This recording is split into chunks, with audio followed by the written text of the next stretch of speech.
guys, I'm Sarah. Welcome back to my channel. Today I'm going to be doing my long overdue June reading wrap-up, part 1. I had this video filmed at the beginning of July. However, I didn't like the way it turned out, so I deleted it, and then things in life happened, and I didn't get back to it. So, yeah, you're seeing my June reading wrap-up in August. And you're probably going to see my July reading wrap-up shortly after these videos. So, apologize if this is too much at one time. So, yeah, I'm really sorry about that. So, what I mean by part 1 is that I'm doing all my physical books in this video, and then I'm going to do all the ebooks I read in the next video. So, yeah, because I had too many books, and the one problem I had with the video I had filmed before was that I felt it was way too rushed. I rushed through books that I really wanted to talk about. I was stumbling all over myself. It was just a bad video. That's why I deleted it. So, we're just going to start over, and we're just going to do this as 2 parts. As usual, all the reviews for these books will be linked down in the description, but yeah, I'm just going to be talking about all the books that I read physically, whether I still have them in my possession or not, in this video. The ebooks will be the next one. So, let's just get started. The first physical book that I read in June was actually a reread, and that was Half-Blood by J.L. Knight. This is a prequel to Ilion Chronicles. This follows Jace's backstory. Jace is one of the main characters. I don't want to say too much more than that because, for one thing, if I do, it'll just spoil things. Will say that Jace did grow up as a slave, and this is kind of just following his journey of that. He ends up becoming a gladiator, and then it bleeds into, the last couple of chapters bleed into the beginning of Resistance, which is the first book. So, yeah, it's just following his backstory and then how he just got to where he is in the beginning of Resistance and beyond. And this is, it's really well-written book, but it's extremely sad. This book is so sad. Celestia, I honestly don't know why you read this book so much, because this is the saddest book in the series. I honestly would recommend first-time people reading this series to read this after the 3rd book at least, Samara's Peril. Like, read this one after that, because then you know he gets like a really happy ending. Not that that's the end of the series, but you get what I mean. He gets like a happier end result as opposed to what's here. I mean, this book does end on a hopeful note for him, but it's still just extremely sad. Maybe very sad, and I just read it very quickly for that alone. So, yeah, I regave this one 5 stars, and then I reread Tyra, which is a short story that's chronologically is between Half-Blood and Resistance, and yeah, this is just basically a short story about how Jace gets his pet wolf, Tyra. So, yeah, I really enjoyed this one too. It was super sweet. You can definitely tell Jace has grown from, even in that shorter time, from the beginning of Half-Blood to here, and yeah, I just really adored this one too. It didn't make me as sad, so that was nice. So yeah, I regave this one 5 stars as well. The next physical book I read, I no longer have with me, so there's just a picture on the screen. This is a manga. And the title is extremely long. It is Hi, I'm a Witch, and my crush wants me to make a love potion. It's kind of like a fantasy romance story about this, like, lonely, she's called a witch. She just makes potions, and she lives in the woods, like, and she has magic, so I guess it's considered that, but she doesn't, like, do spells or anything like that, at least that they've shown in the first volume. Anyways, her name is Rose, and she just kind of lives alone in the woods. She's lived alone ever since her grandmother, who was the previous good witch, died, and yeah, she's just pretty lonely. And then her crush, who is a, like, prestigious knight in the castle, he shows up at her doorstep one day wanting her to make a love potion. But she has had a crush on him forever, and she's like, he wants a love potion. So she's, like, really reluctant to make him one, but at the same time, she still does, and they start to get to know each other better, and they become friends. And I really, really like this. I gave it 3.5 stars. It is pretty slow. And I gave it a little bit more than a 3-star just because I liked the interactions between the 2 characters, because she's like a slob and she has like stuff everywhere, and he's just like a neat freak, so it like drives him nuts every time he goes into her house and he's like, there's stuff everywhere, you need to move all this stuff, and she's just like, what are you talking about? And I just really like their dynamic. They're very funny together. yeah, it's a very slow story. I'm assuming things will pick up in the next volume. My friend Laura, who has read this series, she said it gets better in the second volume, so kind of holding out for that one currently, though somebody has it checked out at my library, so I'm just waiting on it. But yeah, I thought it was super cute. There is one part that I was a little bit like, really, and it's where the knight shows up. She's like bathing in the lake that's outside of her house, and so he kind of shows up unannounced and kind of sees her without any clothing. So yeah, and I thought that, like, nothing's shown, in the panels. Everything, everything's covered up that you don't want to see. But, yeah, it was just a little bit like, okay, really? We had to have this? And I thought it went on a little too long. So, yeah, there was that part. I wasn't too thrilled about that. But otherwise the story was cute, and I'm looking forward to continuing to the next volume. The next one I read was another reread. I actually reread a lot of these physical books now that I'm looking at this list. The Dark King and the Eternal Dance by Alicia Adamson. I can't spit her name out. This is a combination retelling of the 12 Dancing Princesses and Hades and Persephone. So in this one we follow Princess Reina. She is the second oldest daughter of this kingdom, and their kingdom is kind of like on the verge of like famine and drought. They're trying to find a solution, so their next door neighbor, the Dark King, as he is nicknamed, he offers that he will help them, but in exchange he wants their oldest daughter's hand in marriage, who is Reina's older sister. However, she already loves someone, so she is like considering abandoning her own happily ever after to get her kingdom the help it needs, but Reina's just like determined she's not going to let her sister do that. So when the Dark King sets up these balls to get to know Phelan better, Phelan as Reina's older sister, Reina decides to take matters into her own hands of trying to make sure that he doesn't ask her to marry him. So through a series of events, she ends up getting stuck in his kingdom, and things ensue from there. I did a terrible job of explaining this book, but it's kind of a difficult book to explain. But yeah, I really like this book. When I first read it, I gave it 4 stars, but then I kept thinking about it, and then I gave it 5 stars. I re-gave it 5 stars. Really enjoyed this. The romance is super cute. There's rumors behind why Drake, who's our main male character, the Dark King, why he is called that, but they're kind of like rumors and stuff, and they get to know each other really well. We also get a kind of a side storyline with Phelan and her soldier sweetheart, and yeah, I just really enjoyed this. Really enjoyed seeing the dynamics between these characters and the romances and stuff like that. I really super enjoyed rereading this. There are now second and third books in this series, which this book is part of the Villains Ever After series, but it's also the beginning of the author's own series, which is called Ever After and Villastoria.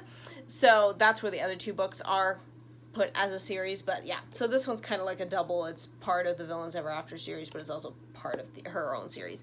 So yeah, hopefully that wasn't confusing.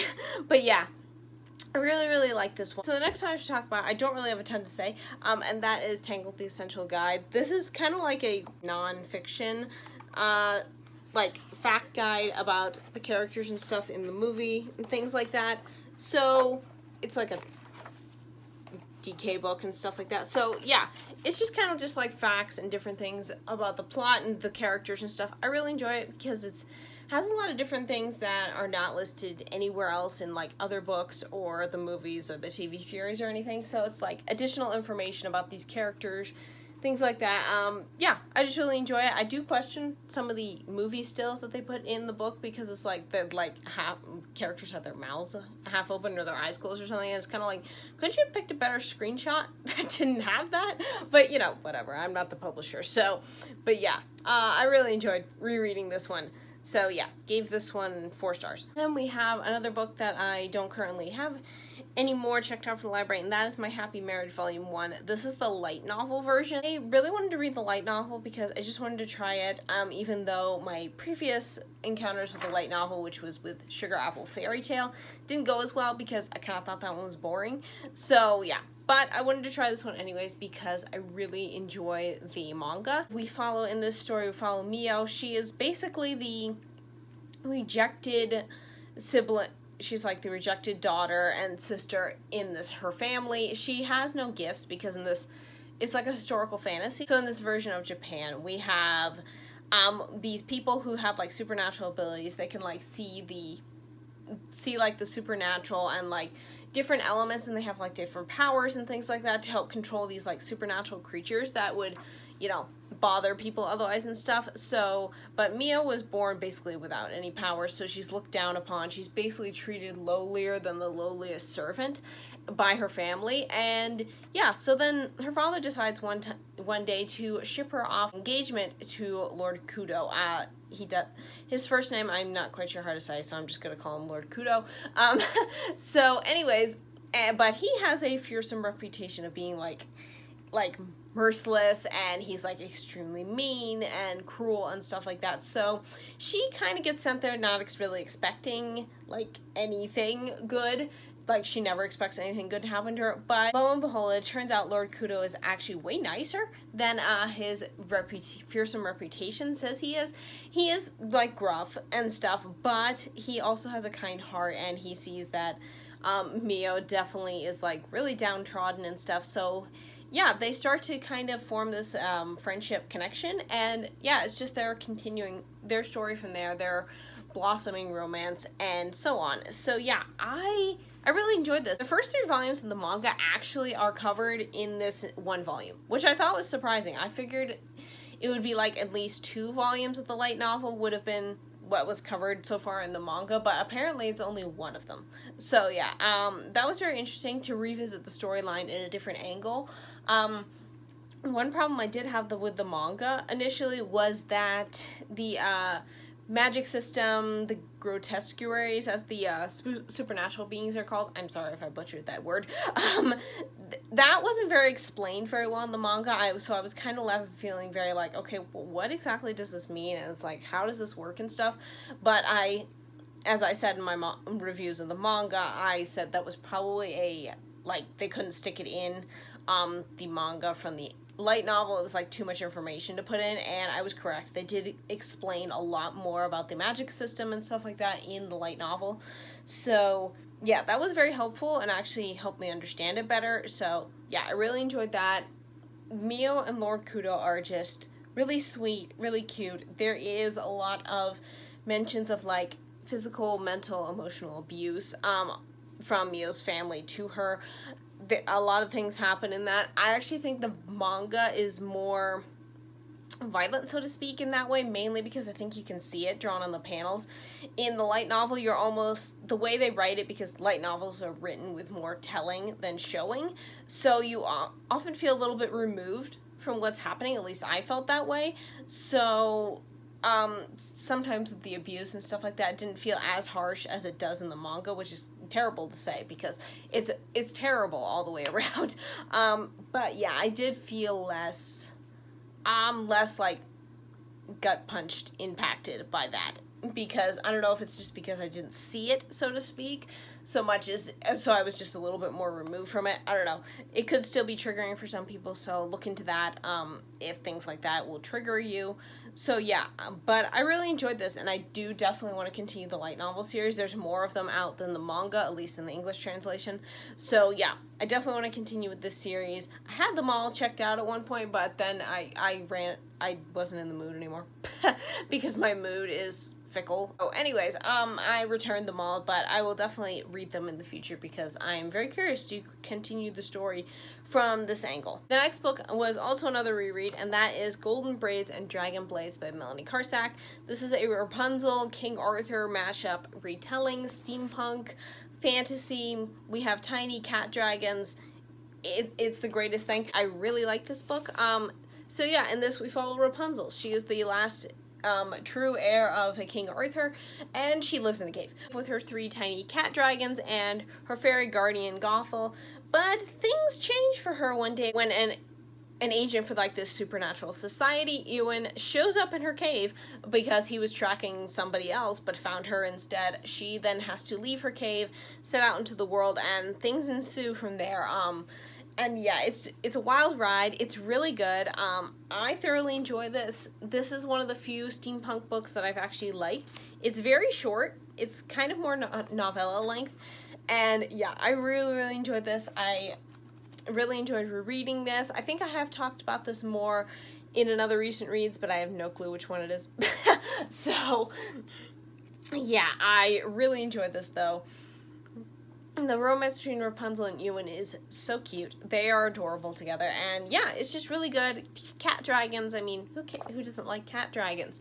Not that they're cats, but, well, actually, they do get turned into cats at one point. But anyways, they're cat-sized. But yeah, the only downside to this is that it does have several uses of Jesus' name in vain. I'm not a fan of it, but... and some other, like, uses of, like, Lord and God and stuff like that. I do have those listed more in my content review on Goodreads, so check that out for, like, the number of them and stuff. But it's very minimal. It's still kind of jarring when you find them. That's what these tabs are for. I'm gonna find them and block them out. There aren't as many as this may make it look out to be, but yeah, they're in there. Mostly they're being said by bad guys, so it's kind of like, okay, so it's not usually like the good guys saying it, but still, I'm gonna block them out in my copy, and I just like to put that out there when I'm recommending this book, because otherwise, other than that, it's really good. It's really sweet. There's action, there's adventure, there's romance. It's just a really good book overall, but yeah, there is definitely that with the language, so I know that would bother some people, so that's why I pointed out. But yeah, and I re-gave this book 5 stars. Okay, and then I was reading both sides of Chantel's Read Your Bookshelf Challenge for the month of June. So one of them for the Ella Montgomery side was the prompt was to read a book of poetry, so I reread Everything and Nothing by Michaela Bush. This is obviously a book of poetry, and I really enjoyed this again. I think some of the different poems hit me differently this time than the first time I read it, which was very interesting. Just really enjoyed this. I really like Michaela's poetry. I don't really read a ton of poetry, mostly because I can't find very many that I like or that aren't just too flowery or whatever. But yeah, I really like hers though. So yeah, I really enjoyed rereading this one, and I re-gave it 4 stars. The next one I read, these two kind of go together, so I'm just going to talk about them together. But the first one, I didn't like it. Which is kind of a bummer because I had to buy it.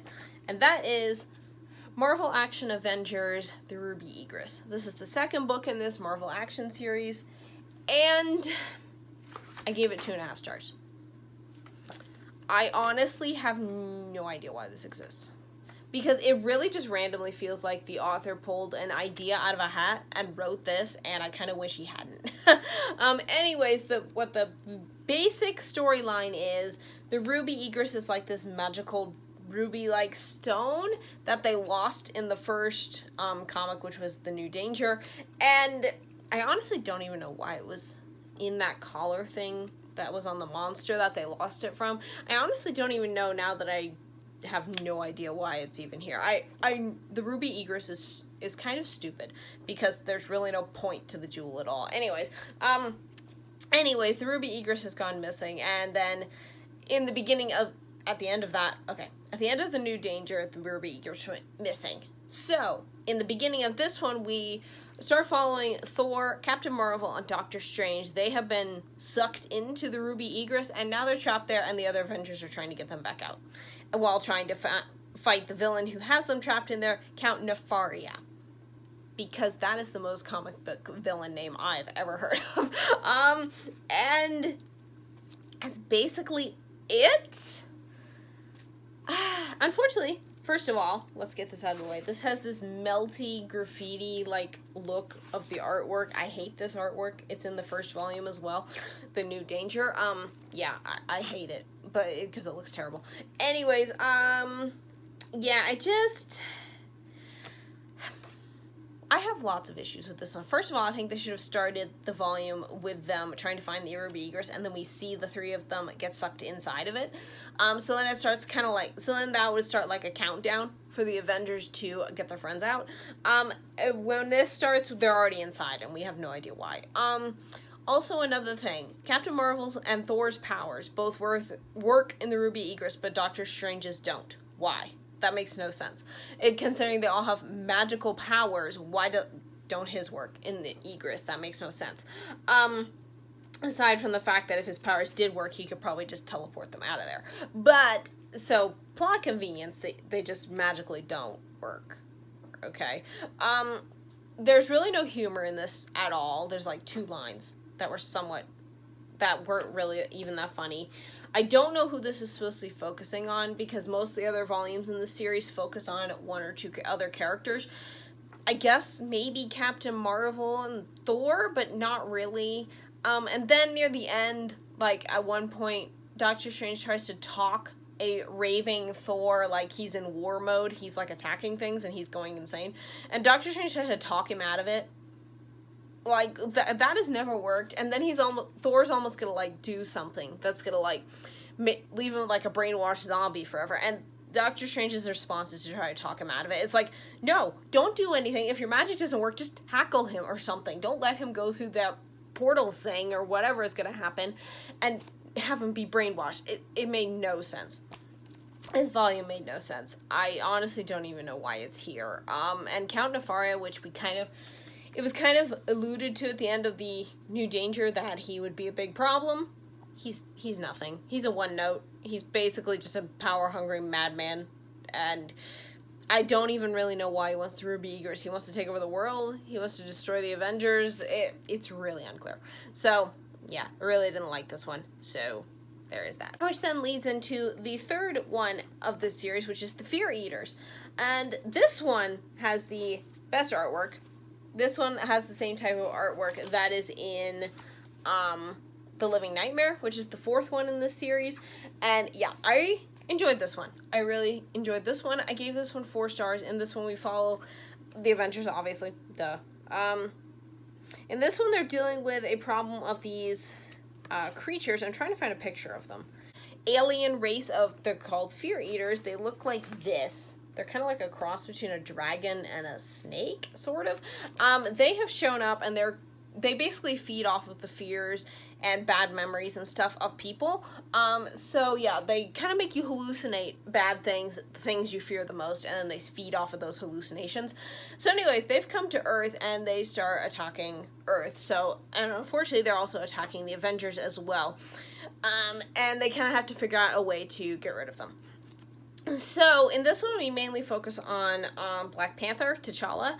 So, he is the main focus, but I would also say Iron Man and Captain America are also equally focused upon, as well as the other Avengers do have their place, too, and they have their own, like, mini arcs and stuff like that they're going through and stuff like that. And, yeah, I really liked this one. I liked how they wrote it. I liked just the dynamic between the characters. It felt like the Avengers.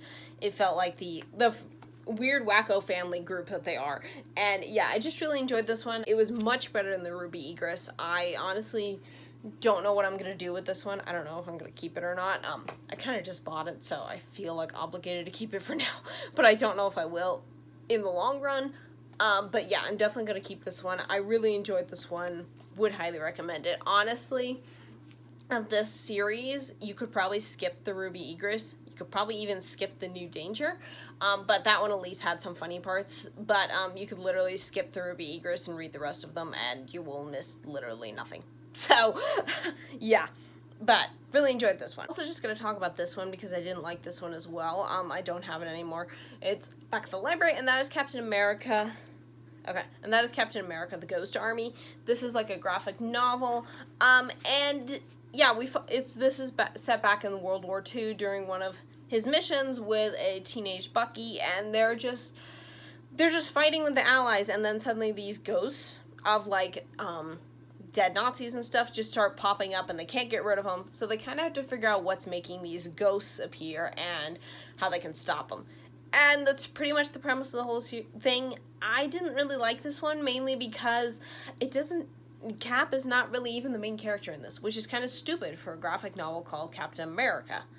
It was more about Bucky, and this is like the teenage version from the comics, and like Earth's Mightiest Heroes, the animated series and stuff like that. So this is the teenage version of Bucky, and I don't really care for him. Yeah, and it just focused too much on him. It didn't really focus on Cap much at all. Plus, also the bad guy, I do know pops up in Doctor Strange later, and I'm curious now. It's like, because he was like in his 20s then, and then like when Doctor Strange I think meets him later, he's like the same age roughly. So I'm wondering how is that possible?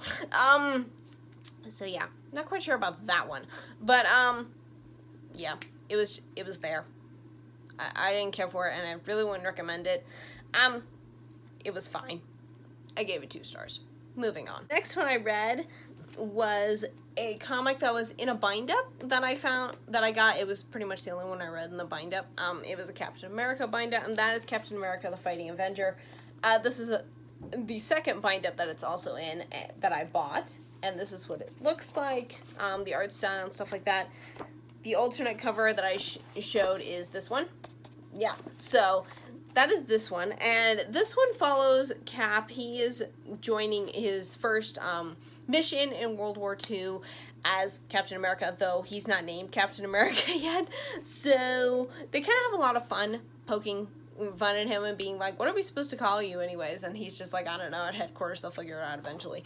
So they come up with like multiple things to call him and stuff. So yeah, it's just basically his first mission with these commandos who don't really want him there because they think his costume's an eyesore and is gonna get them all killed. So yeah, and the fact that his shield is ridiculous. So yeah, they don't really put much stock in what Steve can do. And then yeah, this mission basically shows what he can do, and to himself and also to his teammates. And yeah, I really enjoyed this. This was super funny. Really good. It really showed Steve at his best. The art style is really great. And just, yeah, it was very funny. I really liked this. I laughed a lot. Yeah, it was really funny, and I would recommend it. But yeah, you can find it in this bind-up, and then there's another one, that's this one. That's the one I read it in. The rest of the comics are, like, from the, like, early 60s and stuff like that, so I didn't really care for that because I found I couldn't really read it very well. The colors and like the way the panels were and the talking bubbles and stuff like that, I just couldn't read them.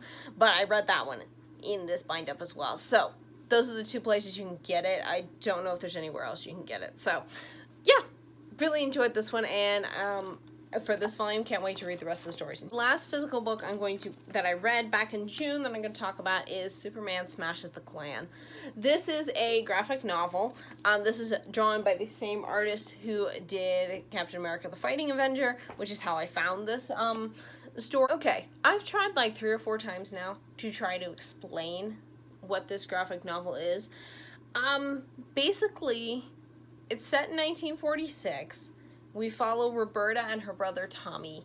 They have just moved with their parents to Metropolis, and around the same time, Superman has been doing his superheroing stuff, but he hasn't revealed his full powers yet. I'm not even sure he has realized them all yet. So like he runs really fast, he jumps really high and stuff, but he hasn't flown. He doesn't shoot lasers out of his eyes at this point. He doesn't know, so to speak, or he won't admit to himself that he's not exactly human. So yeah, there's that going on, and then Roberta's family gets basically targeted by this group that are called the Clan of the Fiery Cross, and they're basically a group based off of the KKK. And yeah, because Roberta and her family are Chinese American, so they're basically targeted, and things happen from there. Superman tries to help fight back with this, along with his alter ego, Clark Kent, and just everybody else in this area is like affected by what is happening with what the Klan is doing. And it also just reveals different things about Roberta and Superman, as well as they try to fit in places where, or they try to fit in when really they should just be themselves. And yeah, this is really kind of a very difficult book to explain. There's a lot of depth to it. There's a lot of emotion to it. I really enjoyed this more than I thought I would. Obviously it does target, like, talk about racism and stuff like that, but it's not in a way that beats you over the head or points to one person or another as being bad. There are multiple angles shown from this, multiple sides, multiple people, showing this side of things, and yeah, I really enjoyed this. It was very well written. It also has an undercurrent of just telling people to be who they are, because Superman is hiding basically the fact that he's not from Earth, and he won't even fully admit it to himself. And yeah, there's a lot of that going around, and how Roberta also sees herself, and there's different things going on, and just, it's a very thoughtful book. It's also really fun. I really also enjoy the artwork, where you can clearly tell just by, without even reading the text, like, the emotions and the expressions on the characters' faces really translate the story and what is going on in here and how they're feeling and stuff. I really enjoyed this. Obviously enough that I bought a copy. It's very thought-provoking, but also just a very good story at the same time that points out an important subject. Made me think a lot, and it made me think about myself a lot in just, like, how I view myself. Like, Superman's angle of just accepting who he is and just being that and being okay with it. That really spoke to me. And yeah. So yeah, I really, really enjoyed this. Definitely has made me a Superman fan, at least of this version of him. I really like it. So yeah, I gave this graphic novel 5 stars. Yeah, that is it. Those are all the physical books I read in June. My next video should be all the ebooks I read in June. So yeah, I hope you guys enjoyed this video. Sorry again for the way it's splitting up and that it's super, super late. The July one shouldn't be as late, so yeah, because I'm currently editing that one while I'm filming this one. So yeah, that one won't be as late, but I will definitely be posting the June ones before July. So that might be more towards the middle of August when you see the July one. Who knows with my video schedule. But yeah, that is it for now. I hope you guys enjoyed. Thank you guys so much for watching, and I will see you next time. Bye!